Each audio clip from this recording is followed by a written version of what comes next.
Dr. Raquel, we know that online people have their opinions, especially these days, people get heated. And what are 3 tips that, let's say, you recommend to your clients on how to engage in meaningful discourse, how to stay grounded and self-regulated when you see someone who like is the opposite of what you believe, you know, or saying things that are just so against your core beliefs, and also just how to cope with it, basically with what's happening, you know, in the news these days and what's happening online. Yeah. So one of the things I try to work with my patients on are the ability to know if you're talking to a sponge or a brick. So like nothing is going to get through a brick wall.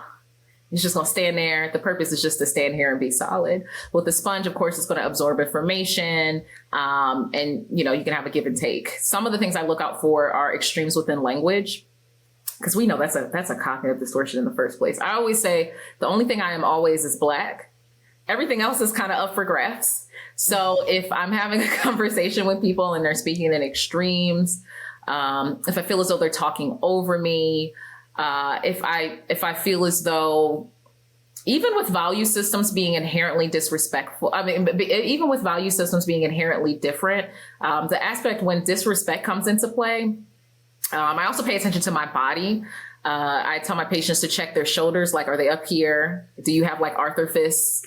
Have you noticed that your eyebrows are like all the way trying to reach your upper lip? And if I feel as though all of those things are happening, I make it a point to disengage by stating like, this is no longer productive, taking a breath and walking away, taking a breather. I never have a problem walking away from situations because I'm very much aware that anything that impacts me will impact every single person I come into contact with. So having a difficult moment and having someone degrade me and putting me in a bad place is going to impact the way I engage with my children, how I engage with my students, how I engage with the world. So I consider I am contributing to a healthier world when I walk away from a moron. Because, you know, like at the end of the day, some people really do just feel as though the goal isn't to have any aspect of understanding. The goal is just to get their voice out. Right. When I'm doing debates with my students, because we do a lot of stuff off of critical thinking, I tell them we attack the argument. We don't attack the person. Mm-hmm. I tell them that we have decibel levels that we don't go above because there's no point in doing that, because the loudest voice isn't the one that's going to be heard the most. And if I feel as though individuals are attacking the person, not the argument, that's not like I'm teaching 18-year-olds how to do that. Because it's just a critical thinking thing in terms of conflict. So I tell people to kind of check out. You can share while you're checking out, or you cannot. You can decide when to have conversations, or you cannot decide. You can decide not to. Holidays are coming up, which are incredibly tough for my patients. So a lot of times I share the fact that even if you want to engage, the mac and cheese is not that good. You have to have a cost benefit analysis, because half the time it's just like, oh, it's my favorite item. And I'm like, okay, is it worth your soul?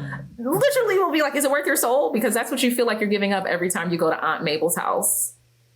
So having that conversation, but even if you can't fully leave the environment, see if you can decrease the amount of time you're exposed to it.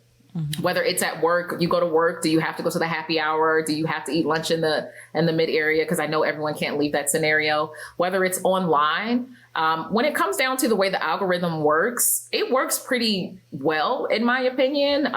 When it comes to thumbs up stuff, thumbs down stuff, the amount of time you spend on something, you have to actually follow and unfollow people. If you find that there are certain accounts that make you feel bad about yourself all the time, if you find that there are certain accounts that have those signals where your fists are balled up and you have an increase in negative thoughts after it, there's no reason why you should be engaging with that account.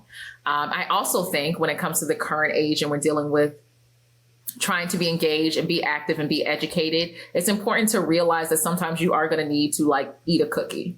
And when I say eat a cookie, I mean, I'm not going to read 1619 and then read A Journey to Freedom and then read like another aspect like that. Something's going to get broken up. We're going to need to add Bridgerton in here somewhere, you know, like you need to break it up. And I think when we're doing this with books and with media, we also need to understand that, yes, it's important to be educated, and yes, it's important to advocate, but no one has the right to tell you how to do either. Mm-hmm. It's your job to understand where the line between what's good for your mental health and having some aspect of accountability to the world is. No one gets to tell you that, right? And you can provide advocacy in so many different ways with your time, spreading education, with donations. But the fact that we feel the need to see everything doesn't mean that it's not happening. But a lot of people, I think, are going through resistance fatigue. They're taking in this information. I don't think a lot of people realize when it comes to post-traumatic stress disorder or trauma and stressor-related disorders, it's not only about being exposed to it physically. It's about being exposed to details of it. It's about witnessing it. So when you think about all the things that you're ingesting, when you think about all the things that you're exposing yourself to, please don't think that because you weren't in the hospital, seeing 50 videos of people being in that hospital and attacked doesn't mean it's going to impact you at all. The same way we're trying to be mindful of, we tell our kids not to have a ridiculous amount of screen time for different things. We have to be aware of that too. It doesn't make you any less of a good person, but how much good are you going to be able to do when you can barely get up from the weight of what's going on in the world, right? You choose what makes the most sense for you. You choose when you need a break, but be aware of like, okay, well, this is me protecting my mental health. This is the line where it's just like, I just don't want any accountability because I just don't feel good about it right now. And acknowledging that. But sometimes you need to eat a cookie, like read. There's so many amazing things out there. You're going to be aware of stuff. That's fantastic. But you can't rage against the machine when the machine is like on top of your body. Like you literally can't function. It's okay to take a break. Some really big signs of resistance fatigue, or you start to feel numb to scenarios like hearing about these things don't even have an impact anymore. You're starting to eat less because you have to go to this protest and this rally. So you're not even taking care of your body. Being aware of your negative thoughts and realizing that they have increased. You're feeling a sense of hopelessness about the world overall. Like at some point, you have to keep an eye on what's going on with you because you can't serve anyone if you're not serving yourself. And I understand and realizing that's trauma too. Not realizing that that's trauma. You know how many people don't, I'm just like, yeah, this person was traumatized. They were a firefighter. They had to deal with all this, but they survived the fires. Yes. But they were exposed physically and also to the aversive details of it. Like, it's not solely about being physically there. It's about witnessing the details. It's about, and sometimes we get addicted to the newsreel because sometimes it's our way of controlling trauma, that we watch it so much that we think that if this time we watch it, this time we can control the outcome of how we feel. And that is a trauma response. So we really do have to protect our brains and limit the exposure.